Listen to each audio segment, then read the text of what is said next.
Good morning, everyone. Today is our third lecture of adsorptions. तो आपने first और second lecture में थोड़ा एडजॉर्प्शंस की थियरी देखी थी और एडजॉर्प्शन का थोड़ा बेसिक पढ़ा था। तो फर्स्ट लेक्चर में हमने एडजॉर्प्शन और एब्जॉर्प्शंस में डिफरेंस क्या होता है वो देखा था। तो एडजॉर्प्शन का मीनिंग क्या होता है? एडी एडजॉर्प्शन एंड एब्जॉर्प्शन, ये दोनों में मेनली क्या डिफरेंस है कि जो एब्जो मतलब वी को हटा के हम बी लगाते हैं तो उसका मीनिंग क्या होता है। तो एब्जॉर्प्शन का मीनिंग क्या हुआ कि जब मॉलिक्यूल सरफेस पे एब्जॉर्ब होता है इसको बोलते हैं एब्जॉर्प्शन, और जो मॉलिक्यूल सरफेस के अंदर एंटर होते हैं इसको बोलते हैं एब्जॉर्प्शन। तो absorption is a surface phenomena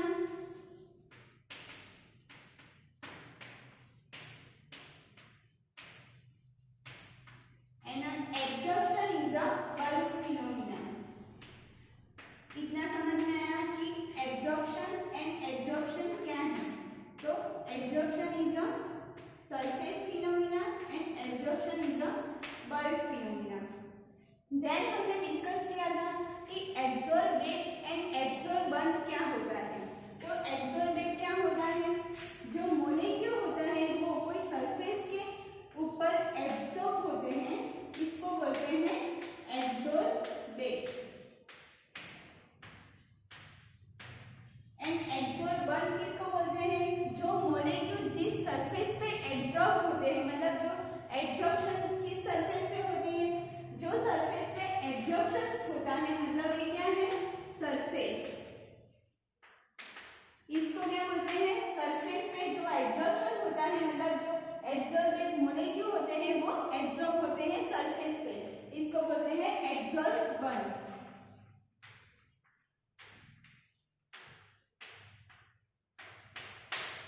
अभी मैंने बताया था कि सरफेस का एक सेकंड नाम क्या है? इंटरफेस। सरफेस को क्या बोलते हैं हम? इंटरफेस भी बोल सकते हैं। तो सरफेस मीनिंग क्या? मैंने आपको बताया था कि सरफेस का मीनिंग क्या होता है? जो बाउंड्री होती है वो solid gas, gas liquid and liquid solid को सेपरेट करती है। तो the boundary which separate the solid liquid, liquid gas and gas solid is called surface. मतलब जो बाउंड्री वो सेपरेट करती है सॉलिड गैस को, इसको बोलते हैं सरफेस। देन हमने क्या देखा था कि एब्जॉर्प्शन टू टाइप्स के होते हैं, physical absorption and chemical absorption. कितने टाइप के होते हैं? Two types. फर्स्ट क्या था? Physical absorption.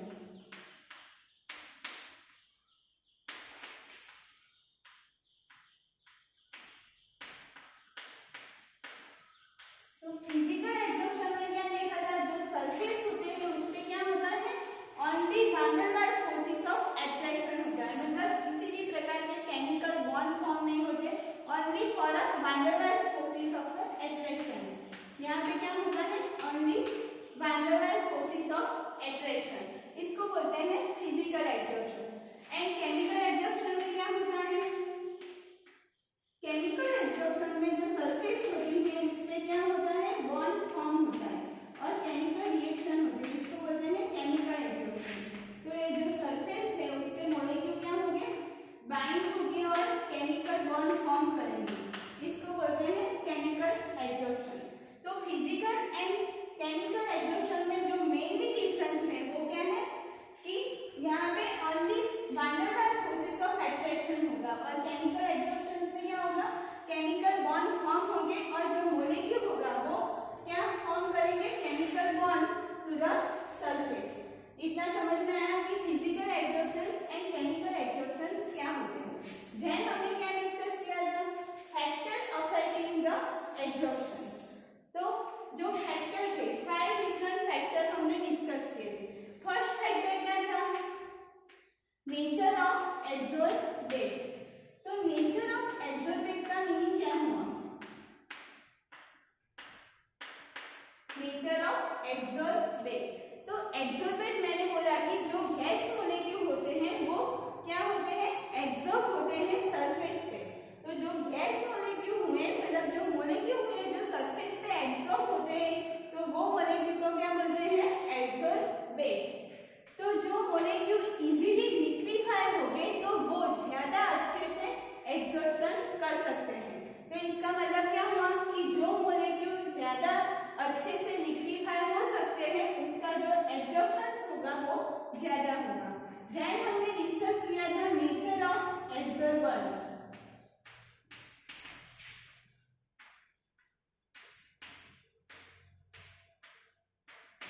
तो नेचर ऑफ एब्जॉर्बर में क्या है, तो जो सरफेस होती है वो अलग अलग मतलब मोलेक्यूल को डिफरेंट टाइप्स एब्जॉर्प्शन करती है। मतलब जो निकल और एआई सरफेस का हमने एग्जाम कर लिया था, जो चारकोल होता है वो निकल पे ज्यादा एब्जॉर्प्शन कर सकता है कंपेयर टू एल्यूमिनियम। देन हमने डिस्कस किया था effective surface of absorption. Effective surface area of absorption.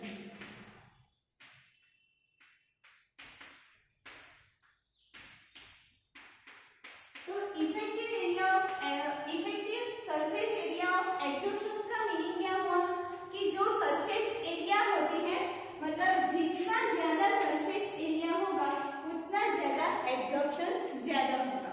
इसका मीनिंग क्या है, मतलब जो सरफेस होती है हमने यहाँ पे इतनी सरफेस ली और यहाँ पे इतनी सरफेस ली, तो ये सरफेस क्या है, ज्यादा है इसलिए मोलेक्यूल ज्यादा एब्जॉर्ब हो सकते हैं ऑन द सरफेस, इसलिए इसका एब्जॉर्प्शन क्या होगा, ज्यादा होगा। मतलब जितना सरफेस एरिया ज्यादा उतना एब्जॉर्प्शन ज्यादा। देन फोर्थ क्या था, इफेक्ट ऑफ टेम्परेचर।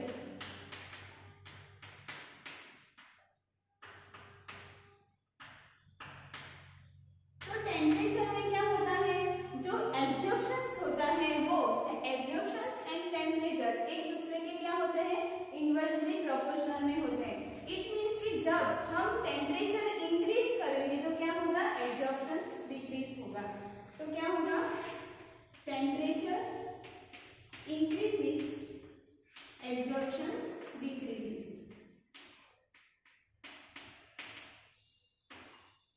इसका मीनिंग क्या है कि जो टेम्परेचर है वो टेम्परेचर एंड एब्जॉर्प्शन एक दूसरे के इनवर्सली प्रोपोर्शनल में है। देन लास्ट वन क्या है, effect of pressure.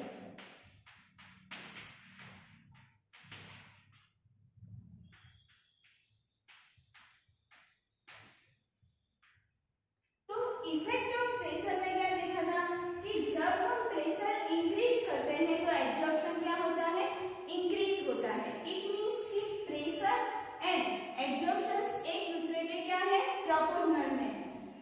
Temperature when temperature increases क्या एब्जॉर्प्शन क्या होगा, इंक्रीज होगा।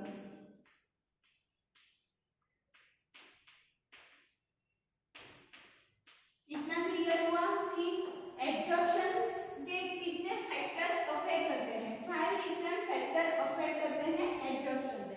फर्स्ट क्या है, नेचर ऑफ एब्जॉर्बेट। देन क्या है, nature of absorber. Next effect surface area of absorption, मतलब सरफेस एरिया जितना ज्यादा होगा उतना एब्जॉर्प्शन ज्यादा होगा। Then next effect of temperature, temperature increase करेंगे तो क्या होगा, एब्जॉर्प्शन डिक्रीज होगा। इफेक्ट ऑफ प्रेशर, तो टेम्परेचर इंक्रीज करेंगे तो क्या होगा, एब्जॉर्प्शन इंक्रीज होगा। देन नेक्स्ट हमने डिस्कस किया था फ्लूइडिक एब्जॉर्प्शन आइसोथर्मल। क्या था,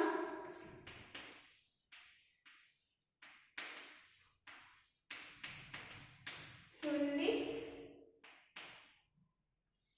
एब्जॉर्प्शन आइसोथर्मल।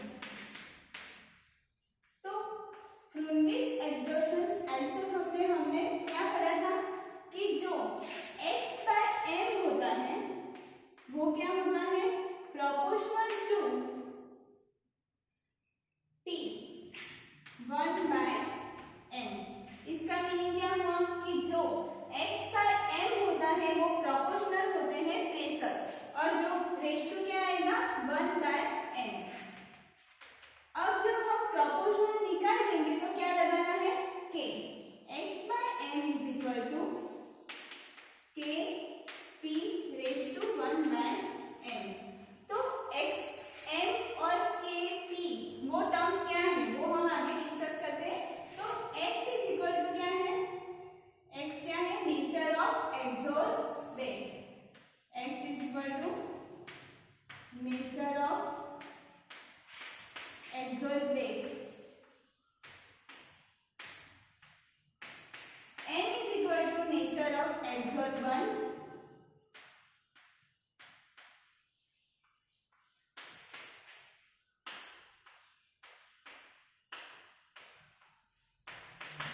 अब जो p है वो क्या है pressure.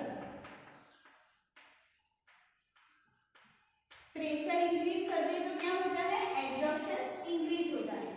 When k and n are constant,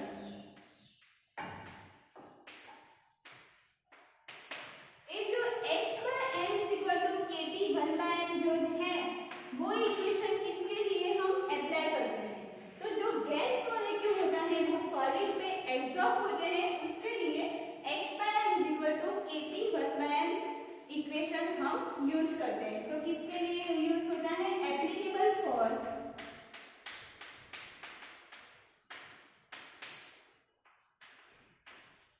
absorption of a gases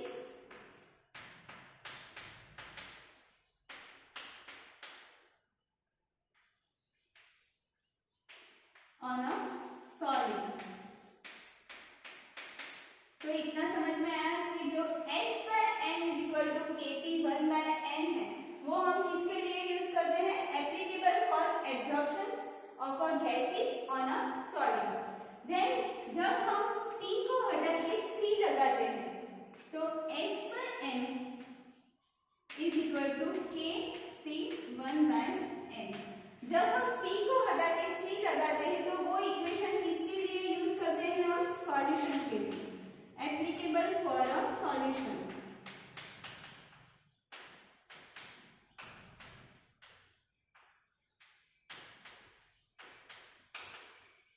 इतना समझ में आया कि जब x/m is equal to kp 1/n है वो हम यूज करते हैं absorption of the gases on a solid and x/m is equal to kc 1/n हम यूज करते हैं applications for a applicable for a solutions. अब जो यहाँ पे x है वो क्या है nature of adsorbate, m क्या है नेचर ऑफ एड्सॉर्प्शंस, फिर k and n क्या है कांस्टेंट और यहाँ पे जो c लिखा है वो क्या है concentration of solute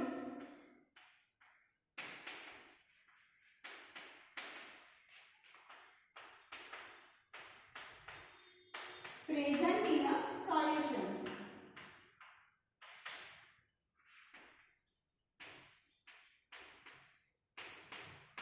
तो C क्या होता है जो सॉल्यूट होता है वो प्रेजेंट होता है सॉल्यूशन में इसको बोलते हैं C।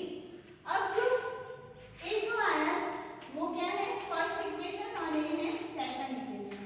अब जब हम फर्स्ट और सेकंड इक्वेशन को लॉग फॉर्म में लिखते हैं तो क्या मिलता है इतना अच्छे से नोट में नोट कर लेना। ये आपका इंपॉर्टेंट क्वेश्चन है लैंगुअर आइसोटोप एंड फ्रूटलिज एब्जॉर्प्शन आइसोटोप। तो फर्स्ट क्या है फर्स्ट इक्वेशन है x/m is equal to kp 1/n। इसको लॉग फॉर्म में लिखना है तो क्या लिखेंगे log x/m is equal to log k plus 1/n log p। इतना समझ में आया कि ये जो मल्टीप्लाई में टर्म होती है इसको हम लॉग के फॉर्म में लिखते हैं तो क्या हो जाता है log k प्लस 1 जो रेश टू है वो क्या आ जाता है आगे आ जाता है 1/n log p। देन ये क्या हुआ थर्ड इक्वेशन। फोर्थ जो सेकंड इक्वेशन है उसको हम लॉग फॉर्म में लिखते हैं तो क्या होता है ये जो x/m और k वाली जो टर्म है वो क्या आती है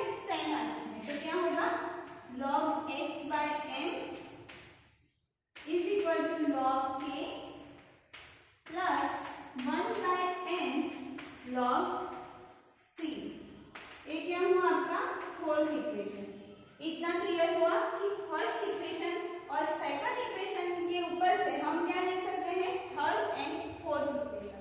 अब जो थर्ड एंड फोर्थ इक्वेशन आया उसमें क्या है, log x/n is equal to log k plus 1/n log p। तो अभी हमें ग्राफ फॉर्म में ड्रॉ करना है। तो ग्राफ हम किसके वर्सेस किसका ग्राफ ड्रॉ करेंगे, तो log x/n versus log p और log c। ये क्या है, जो log x/n है यहाँ पे सेम है, उसके वर्सेस क्या ग्राफ ड्रॉ करेंगे, log p versus log c। इतना क्लियर हुआ। अब आगे देखते हैं, जो log x/n is equal to log k n plus 1/n log p दिख रहा है उसको हम कैसे डिफरेंशिएट करेंगे, तो y is equal to c plus mx के साथ हम जब ए इक्वेशन को कंपेयर करते हैं तो y क्या होता है, log x/n। फिर c क्या होता है, c is equal to log k and m is equal to क्या होता है, 1/n। x क्या है, log p। जब हम x वर्सेस y का ग्राफ ड्रॉ करते हैं, इसका मीनिंग क्या हुआ कि जो log x/n versus log p या log c का हम ग्राफ ड्रॉ करते हैं। तो यहाँ पे क्या मिलता है, log x/n log p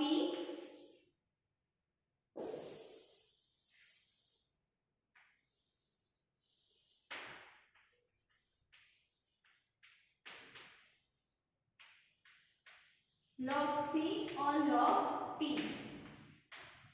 तो क्या मिलता है, ऐसे स्ट्रेट लाइन ग्राफ मिलता है। तो एक ग्राफ का मीनिंग क्या हुआ, ये जो मिल रहा है वो क्या है आपका इंटरसेप्ट, वो क्या है इंटरसेप्ट। और इंटरसेप्ट को कैसे रिप्रेजेंट करते हैं, c से।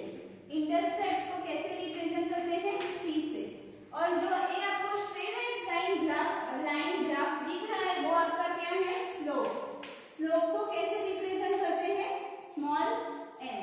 तो यहाँ पे आपका जो c आया वो क्या है, इंटरसेप्ट एंड m है वो क्या है आपका स्लोप। अभी y is equal to c plus mx को हमने कंपेयर किया थर्ड एंड फोर्थ इक्वेशन के साथ, तो क्या मिला, c इज इक्वल टू क्या है, log k and m is equal to क्या है, 1/n। इतना क्लियर हुआ कि c इज इक्वल टू क्या है, log k and m is equal to क्या है, 1/n। तो ये आपका जो इंटरसेप्ट है वो क्या है आपका, log k एंड जो स्लोप है वो क्या आया, log 1/n। तो जो ये इक्वेशन है उसको हम यूज करके क्या निकाल सकते हैं, k एंड n की वैल्यू निकाल सकते हैं। मतलब जो इक्वेशन है वो किसके लिए यूज होता है, k और n की वैल्यू फाइंड करने के लिए फ्रूनडिच एडजॉर्प्शन आइसोथर्म यूज होता है। अब फ्रूनडिच एडजॉर्प्शन आइसोथर्म की कुछ लिमिटेशंस हैं वो हम डिस्कस करते हैं।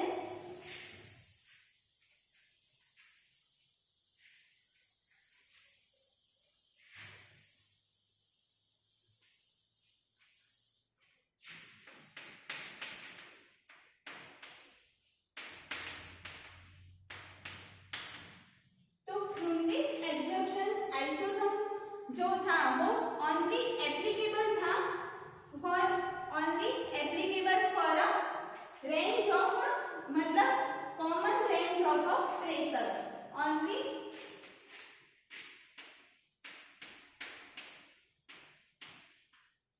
Used for a certain range of a pressure. इसका मीनिंग क्या हुआ कि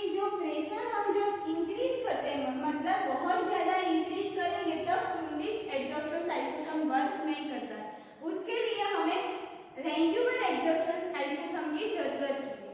तो लिमिटेशन क्या है फ्लूइड एडजॉर्प्शन आइसोथर्म की? It is used for a certain range of a pressure. जो नेक्स्ट था वो क्या है, नेक्स्ट लिमिटेशन क्या है, तो जो कांस्टेंट होता है, कांस्टेंट क्या था, K n, constant K n are vary with temperature, vary with temperature.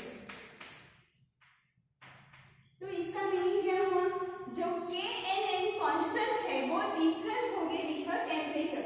मतलब जब हम टेम्परेचर इंक्रीज करते हैं तो के एन एन की वैल्यू भी क्या होगी, इंक्रीज होगी, मतलब क्या होगी, डिफरेंट होगी। वेरी का मीनिंग क्या होता है, डिफरेंट। अब जो फ्लूइड एडजॉर्प्शन आइसोथर्म है वो क्या है, एक एम्पिरिकल इक्वेशंस है, नॉट अ थियोरेटिकल बैकग्राउंड। मतलब जो फ्लूइड एडजॉर्प्शन आइसोथर्म क्या है, एम्पिरिकल इक्वेशंस, नॉट थियोरेटिकल। इतना क्लियर हुआ कि फ्लूइड एडजॉर्प्शन आइसोथर्म की लिमिटेशन क्या है।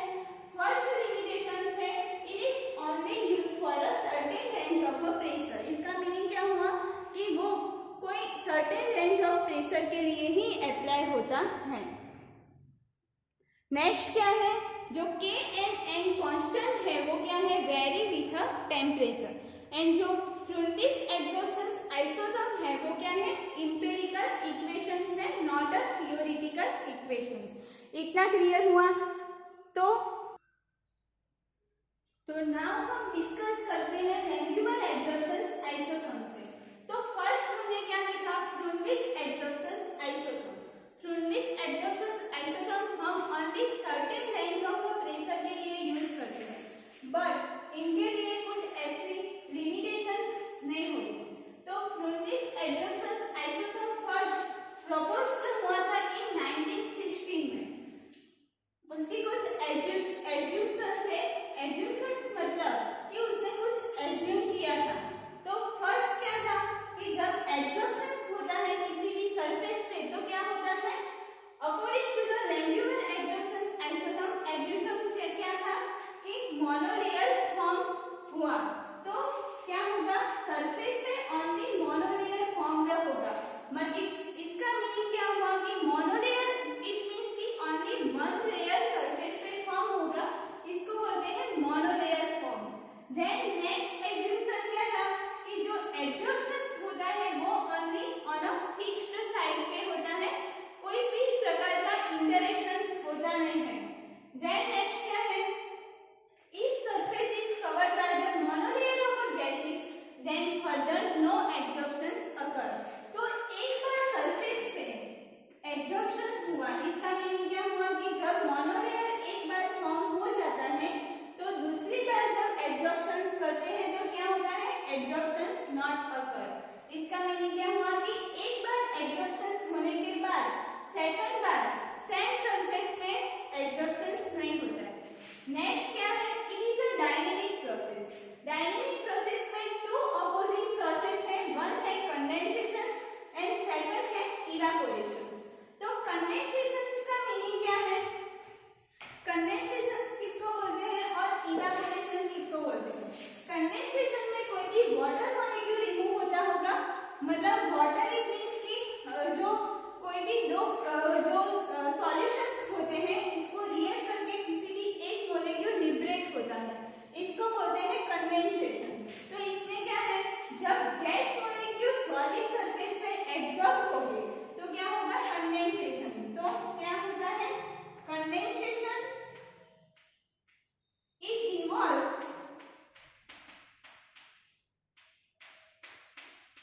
कंडेंसेशन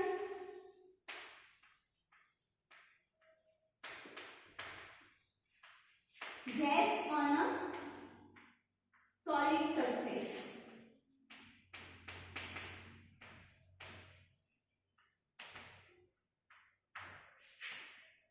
और इवापोरेशन का मीनिंग क्या होता है कि इवापोरेट, मतलब लिक्विड टू ड्राईनेस करते हैं तो इवापोरेट करते हैं। तो इसका मीनिंग क्या हुआ, इट इन्वॉल्व्स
एडजॉर्प्शन पॉसिबल नहीं है। फिर नेक्स्ट हमने देखा था कि it is a dynamic process. Dynamic process का मीनिंग क्या हुआ कि उसमें दो ऑपोजिंग प्रोसेस होती है। उसमें फर्स्ट है कंडेंसेशन एंड नेक्स्ट है इवापोरेशन।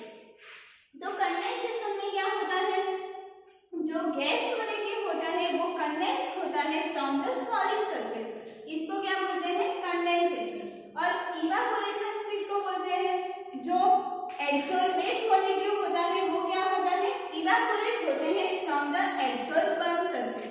इतना क्लियर हुआ कि इवापोरेशन और कंडेंसेशन में क्या डिफरेंस है। देन जब rate of equilibrium and rate of condensation equal होगा तब क्या होगा, इक्विलिब्रियम एस्टैब्लिश होगा।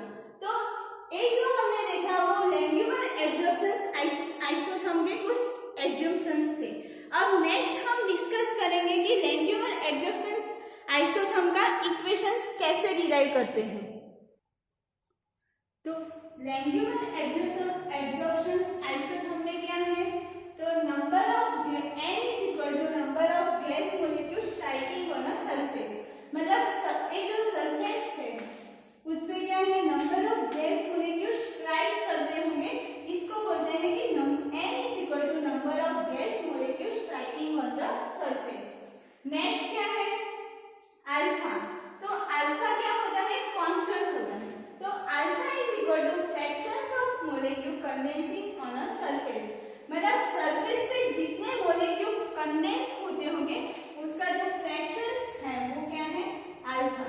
तो n क्या है number of gas molecule striking on the surface. मतलब सरफेस पे जो मॉलिक्यूल होता है वो स्ट्राइक होता है, इसको बोलते हैं n। अल्फा क्या होता है, जो मॉलिक्यूल होता है वो सरफेस पे क्या होता है कंडेंस होते हैं, इसको बोलते हैं अल्फा। तो condensation not taking on the whole surface but only on a 1 - theta surface. मतलब जो कंडेंस ये जो पूरी सरफेस होती है तो इसका मीनिंग ऐसा नहीं है कि कंडेंसेशन पूरी सरफेस पे हुआ है। तो कंडेंसेशन कितनी सरफेस पे होता है 1 - थीटा सरफेस पे। तो थीटा क्या है area of surface covered by the gas molecule. मतलब जितना एरिया कवर हुआ होगा गैस मॉलिक्यूल से इसको बोलते हैं थीटा। और कंडेंसेशन किसकी सरफेस पे होता है 1 - थीटा।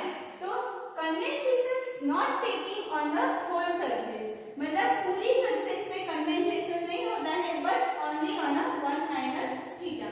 तो थीटा क्या है area of the surface covered by the gas molecule. जितना एरिया गैस मॉलिक्यूल से कवर हुआ होगा इसको बोलते हैं theta. Then rate of condensation of a gas molecule on a surface is equal to 1 - theta alpha n।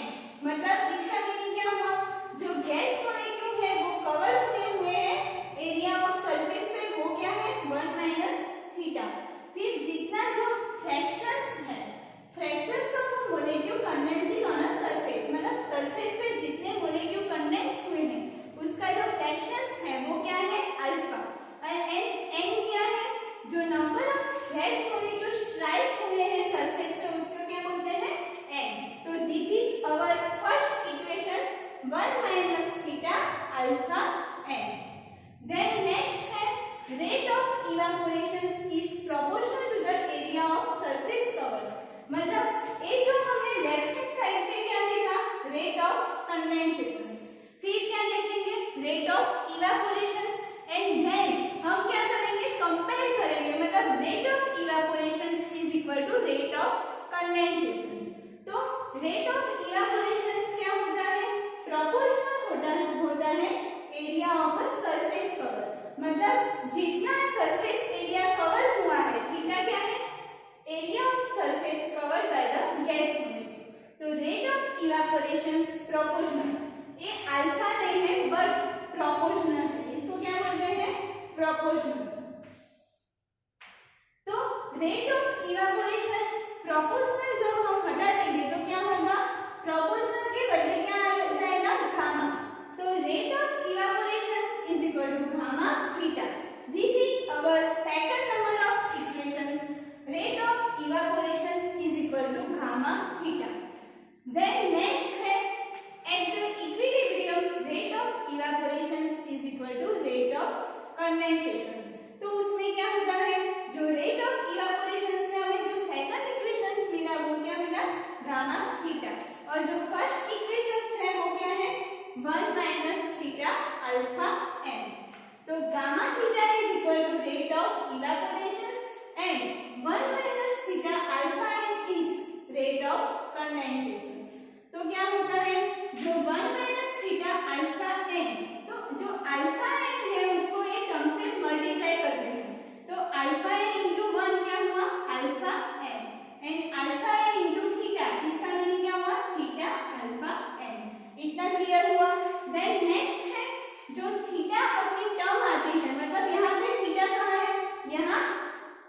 यहाँ और यहाँ, तो वो दोनों टर्म को थीटा हमको कॉमन निकालना है, इसलिए जो राइट हैंड साइड जो थीटा अल्फा एन है उसको लेफ्ट हैंड साइड में लाना है। तो क्या हो जाएगा, यहाँ पे जो माइनस है लेफ्ट हैंड साइड आएगा तो प्लस हो जाएगा। तो क्या होगा, gamma theta plus theta alpha N is equal to alpha N.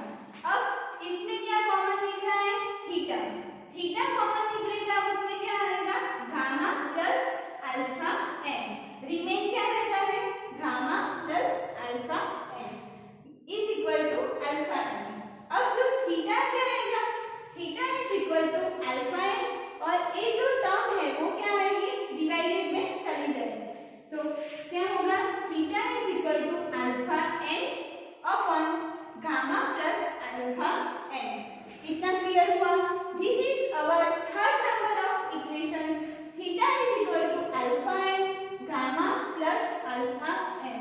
तो फर्स्ट एंगुलर एडजॉर्प्शन आइसोटर्म कहां से स्टार्ट करेंगे, तो एन क्या होता है, नंबर ऑफ मॉलिक्यूल्स स्ट्राइक होते हैं ऑन द सरफेस पे, उसको क्या बोलते हैं, एन। फिर अल्फा किसे बोलते हैं, जो फ्रैक्शंस ऑफ मॉलिक्यूल होते हैं वो कंडेंस हुए होते हैं सरफेस पे, उसको बोलते हैं अल्फा। और थीटा क्या बोलते हैं, जो गैस मॉलिक्यूल होते हैं जो उसका सरफेस एरिया कवर होता है उसको बोलते हैं थीटा। अब जो रेट ऑफ कंडेंसेशन क्या है, रेट ऑफ कंडेंसेशन क्या है, 1 minus theta alpha N. This is our first number of equations. Then next क्या डिस्कस किया था, रेट ऑफ इवापोरेशन क्या होता है, proportional to the area of surface cover, मतलब एरिया ऑफ सरफेस कवर क्या है, थीटा। तो rate of evaporation proportional to theta, rate of evaporation is equal to क्या हो जाएगा, प्रोपोर्शनल निकालेंगे तो क्या हो जाएगा, गामा थीटा एट इक्विलिब्रियम, मतलब rate of evaporation and rate of condensation equal होंगे तब क्या होगा, gamma theta is equal to 1 minus theta alpha n. अब अल्फा एन को क्या करना है, मल्टीप्लाई करना है 1 से, 1 से मल्टीप्लाई करेंगे तो क्या आएगा, अल्फा एन। देन अल्फा एन को थीटा के साथ मल्टीप्लाई करेंगे तो क्या आता है, थीटा अल्फा एन। अब यहाँ पे जो थीटा है और यहाँ पे थीटा है, तो थीटा को कॉमन निकालने के लिए राइट हैंड साइड वाली जो टर्म है उसको कहाँ लाएंगे, लेफ्ट हैंड साइड में, तो क्या हो जाएगा, प्लस। तो gamma theta plus theta alpha N is equal to alpha N. तो इसमें से क्या कॉमन दिख रहा है, थीटा, तो theta is equal to gamma alpha N is equal to क्या आ जाएगा, अल्फा एन। इसमें जो इक्वेशन आता है वो किसका आता है, थीटा, तो theta is equal to alpha N upon gamma alpha N. This is our third number of equations, theta is equal to alpha N upon gamma alpha N. तो हमने थर्ड नंबर ऑफ इक्वेशन क्या लिखा, theta is equal to alpha N gamma plus alpha N. Then number of molecules striking on the surface proportional to the pressure of a gases, मतलब जितने molecule surface पे strike होते हैं, कितने, मतलब striking on the surface, तो वो molecule कितने हैं, n, proportional to the pressure of a gases. तो क्या होता है, n proportional to p, proportional को हटा देंगे तो क्या होता है, n is equal to kp। तो k क्या है, प्रोपोर्शनलिटी कांस्टेंट, k1 k2 वो क्या होता है, प्रोपोर्शनलिटी कांस्टेंट। देन आगे थर्ड इक्वेशन में देखा था कि थीटा इज इक्वल टू क्या होता है, alpha N upon gamma plus alpha N. ये जो n is equal to kp आया वो क्या है, this is our fourth number of equations, n is equal to kp। Then जो थीटा आया उसका रिवर्स करना है, मतलब 1 अपॉन थीटा क्या होगा, जो अल्फा एन वाली टर्म है वो क्या आएगी नीचे, और जो गामा प्लस अल्फा एन वाली टर्म क्या आएगी ऊपर। तो क्या होगा, gamma plus alpha N upon alpha N. अभी अल्फा इसको क्या करेंगे, सेपरेट करते हैं, तो क्या होता है, gamma upon alpha N plus alpha N upon alpha N, तो वो क्या हो जाता है 1। Then gamma plus alpha N, तो n की वैल्यू हमें kp पुट करनी है, तो n इज इक्वल टू क्या है, kp। यहाँ पे n is equal to kp कहाँ से आया? Number of 4 equations. तो gamma upon alpha kp plus 1, तो क्या आएगा? जो अल्फा के अपन गामा की वैल्यू क्या है? k1 है, उसको हमें पुट करनी है। तो क्या है? Alpha K upon gamma is equal to k1। तो यहाँ पे क्या आएगा? अल्फा के क्या है? नीचे है, इसलिए k1 कहाँ आएगा? नीचे। तो 1 अपन k1p प्लस 1। अभी k1p को 1 के साथ मल्टीप्लाई करते हैं तो क्या मिलता है? 1 प्लस k1p अपन k1p। देन जो अल्फा n यहाँ पे क्या था? 1 अपन थीटा लिया था। 1 अपन थीटा इज इक्वल टू क्या था? गामा प्लस अल्फा n अपन अल्फा n। अब जो एक टर्म आई इसको क्या करेंगे? रिवर्स करेंगे, मतलब थीटा के फॉर्म में लिखेंगे। तो क्या आएगा? Alpha n upon gamma plus alpha n is equal to क्या होगा? k1p upon 1 plus k1p। This is our fifth number of equations. तो फिफ्थ नंबर ऑफ इक्वेशंस क्या है? Theta is equal to alpha n upon gamma alpha n is equal to k1p plus 1 upon k1p। Then according to equation 3 क्या था? Alpha n upon gamma alpha n, उसको हम divide करते हैं alpha n से। तो क्या होता है? अल्फा n को डिवाइड करेंगे अल्फा n से, गामा को डिवाइड करेंगे alpha n and alpha n को डिवाइड करते हैं अल्फा n से। तो क्या मिलता है? यहाँ पे क्या आता है? 1। यहाँ जो अल्फा n क्या होता है? 1। तो क्या मिलता है? 1 अपन गामा अल्फा kp प्लस 1। अभी जो मैंने बताया कि n इज इक्वल टू क्या है? kp। तो kp के बदले हम n लिख देंगे तो क्या मिलता है? 1 अपन k1p प्लस 1। अब सेवंथ नंबर ऑफ इक्वेशंस क्या है? Theta is equal to k2p plus 1 upon k1p। आगे हम देखेंगे 8, 9, 10 इक्वेशंस। फर्स्ट इक्वेशंस में हमने क्या देखा था कि नंबर्स ऑफ गैस मॉलिक्यूल मतलब n से स्टार्ट किया था कि कितने नंबर्स ऑफ मॉलिक्यूल स्ट्राइक होते हैं। यहाँ पे क्या है? जो n is equal to kp है वो अल्फा के बदले n is equal to kp value put करनी है। और जो अल्फा के अपन गामा है, अल्फा के अपन गामा, इसके बदले हमें क्या करना है? k1 पुट करना है। तो क्या आएगा? ये सेम आएगा और अल्फा अपन गामा अपन अल्फा के बदले क्या आएगा? 1 अपन k1p। इतना क्लियर हुआ? Now, if it is supposed that one thin layer of gas is formed on the surface, then क्या होगा? x by n proportional to theta. This is our 8th number of equations. x by n proportional to theta. तो जब proportional निकाल देंगे तब क्या होता है? x by n is equal to k1 theta. This is our 9th number of equations. अब जो x by n is equal to k1 theta क्या आया? 9 number of equation.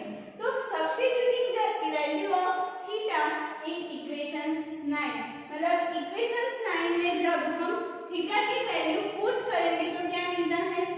x by n is equal to k2 k1p upon 1 plus k1p। यहाँ पे k क्या है? k क्या है? Proportionality constant.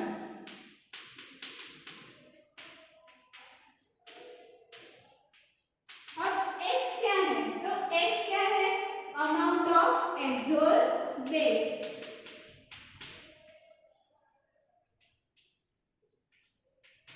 एंड n क्या है? Amount of absorbent. कितना क्लियर हुआ कि जो थिक लेयर होता है गैस का वो सरफेस पे फॉर्म होता है तो क्या होता है? x by n proportional to theta. अब जो प्रोपोर्शनल है वो निकाल देंगे तो क्या होगा? x by n is equal to k1 theta. अब जो थीटा की वैल्यू 9 नंबर के इक्वेशंस में हम पुट करते हैं तो क्या मिलता है? x by n is equal to k2 k1p upon 1 plus k1p। अब जो k है वो क्या है? Proportionality constant. x क्या है? Amount of absorbed and n क्या है? Amount of absorbent. अब जब हम यहाँ पे क्या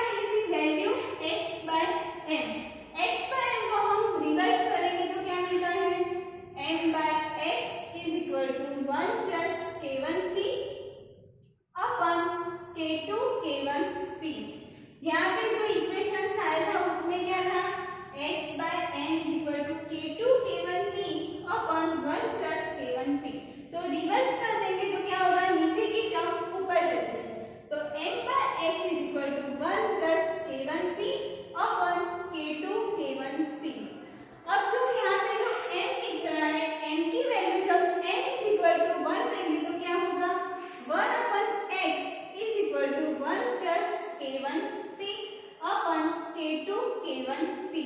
इतना क्लियर हुआ कि n इज इक्वल टू 1 लेंगे तो क्या होगा 1 upon x, then 1 upon x is equal to क्या होता है, जो ये टर्म है उसको सेपरेट करनी है तो क्या मिलेगा 1 upon K2 K1P plus K1P upon K2 K1P। तो 1 by x is equal to क्या मिलता है, एक टर्म आएगी वो क्या आएगी सेक, और यहाँ पे जो K1P है वो K1P वो निकल जाएगा तो क्या आएगा 1 by x is equal to 1 upon K2 K1P plus 1 upon K2। अब नेक्स्ट जो ये इक्वेशन आया उसको हम मल्टीप्लाई करेंगे p से, प्रेशर से, तो क्या मिलेगा p upon x is equal to p upon K2 K1P plus 1 upon K2। इतना क्लियर हुआ कि जब हम मल्टीप्लाई करते हैं p से तो क्या मिलता है 1 अपन x के बदले p अपन x लिखना है और 1 अपन K2 K1P और p upon K2।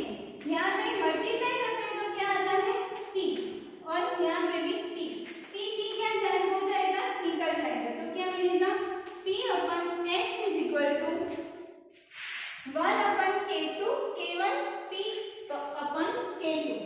So this is our final equations, p upon x is equal to 1 upon K1 K2 plus p upon K2। This is our final equations of Langmuir adsorption isotherm। तो Langmuir adsorption isotherm में हमने first क्या देखा था कि उसमें monolayer form होता है और सरफेस पे एक बार मोनोलेयर फॉर्म हो जाता है उसके बाद सैंड सरफेस पे सेकंड बार एडजॉर्प्शन नहीं होता है। फिर नेक्स्ट हमने देखा था कि उसमें two types of dynamic process होती है, कंडेंसेशन एंड इवापोरेशन। जब कंडेंसेशन और इवापोरेशन के बीच में इक्विलिब्रियम एस्टैब्लिश होता है तो कंडेंसेशन में क्या होता है, जो गैस मॉलिक्यूल होते हैं वो कंडेंस होते हैं from the solid surface, and evaporation में क्या होता है, जो एडसोर्बेट मॉलिक्यूल होता है वो एब्सॉर्ब मतलब इवापोरेट होते हैं फ्रॉम द एडसोर्बेंट। तो नाउ हम डिस्कस करते हैं कि Langmuir adsorption आइसोथर्म पे लो प्रेशर और हाई प्रेशर कैसे अफेक्ट होता है। तो एट द लो प्रेशर क्या है 1 माइनस थीटा, मतलब जो हम पहले कंडेंसेशन करते थे उसमें क्या था 1 माइनस थीटा अल्फा एन। तो 1 माइनस थीटा क्या लेंगे taken 1 minus theta is equal to alpha N. At equilibrium क्या होता था, तो rate of condensation is equal to rate of evaporation. तो 1 माइनस थीटा क्या है ओनली 1, तो क्या मिलेगा alpha N is equal to gamma theta. यहाँ पे जो थीटा की वैल्यू क्या आएगी अल्फा एन अपन गामा। जब हम n is equal to kp की वैल्यू पुट करेंगे तो क्या मिलेगा theta is equal to alpha kp upon gamma. यहाँ पे ये जो इक्वेशंस आया वो 9th नंबर ऑफ इक्वेशंस क्या था, x पर n is equal to k1 theta. Theta की वैल्यू हम पुट करेंगे तो ये जो इक्वेशंस आया वो फ्रॉम द 9th इक्वेशंस। तो क्या मिलेगा x upon n k1 is equal to alpha kp upon gamma. n is equal to क्या है kp। अब x by n k1 इस साइड राइट साइड मूव करेगा तो क्या होगा x by n is equal to alpha kp k1 upon gamma. यहाँ पे क्या है k2 is equal to alpha k upon gamma. Alpha K upon gamma क्या होगा k2 k1 p। तो जो x by n मिलेगा वो क्या मिलेगा k1 k2 p। अब x by n है k1 and k2 क्या है कांस्टेंट, k1 and k2 क्या है प्रोपोर्शनलिटी कांस्टेंट। तो x by n proportional to p, मतलब लो प्रेशर में जो x by m होता है वो क्या है प्रोपोर्शनल टू p। मतलब प्रेशर हाई होगा तब क्या होगा एडसॉर्प्शन की हाई होगा। तो लो प्रेशर से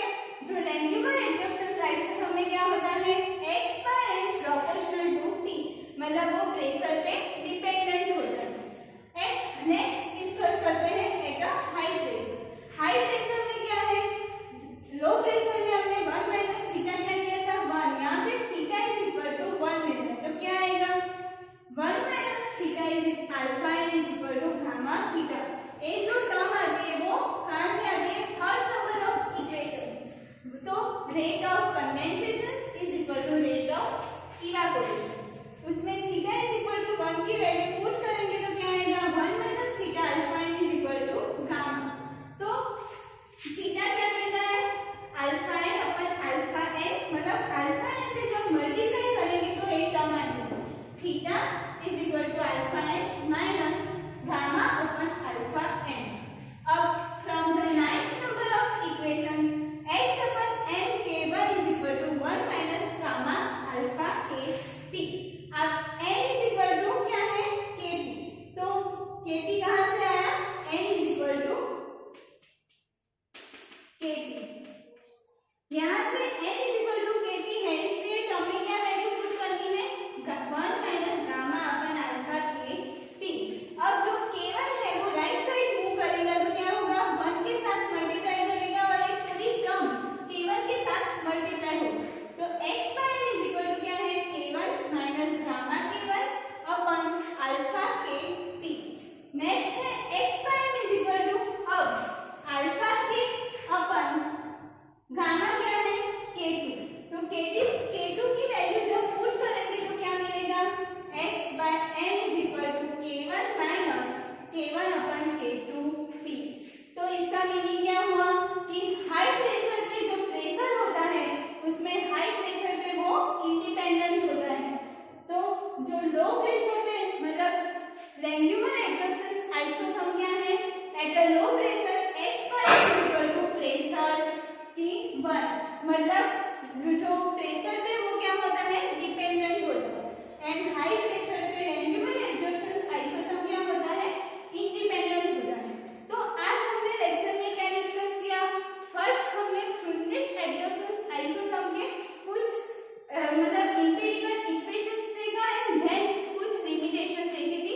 देन हमने आज डिस्कस किया कि रेंगुलर एडजॉर्प्शन आइसोथर्म के एडजॉर्प्शंस। देन क्या एडजॉर्प्शंस था कि उसमें मोनोलेयर फॉर्म होता है और एक बार मोनोलेयर फॉर्म होने के बाद वो सेम जगह पे दूसरी बार एडजॉर्प्शंस नहीं होता है।